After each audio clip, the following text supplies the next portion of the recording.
আজকে চলে গেছিলাম কলকাতার ফার্স্ট রেস্টুরেন্ট, যেখানে নাকি খাবার সার্ভ করে একটা ফিমেল রোবট। ভীষণ এক্সাইটেড ছিলাম এটা এক্সপ্লোর করার জন্য। যাবো করে যাওয়াই হয়নি, লাস্টলি টাইম করে যেতে পারলাম, কিন্তু এতটা ডিসঅ্যাপয়েন্টেড হব সত্যিই ভাবতে পারিনি।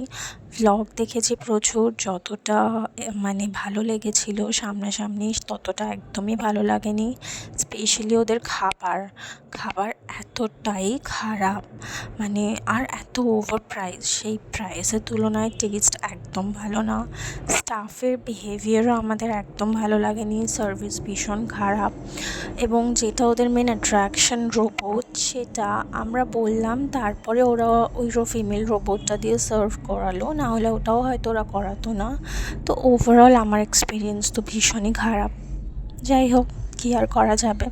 তবুও এই ফিমেল রোবটটা দেখতে কিন্তু খুব কিউট ছিল, একটা বাঙালি সুন্দর করে সাজিয়েছিল, এত মিষ্টি লাগছিল, কিন্তু খাবারটা খুব খারাপ।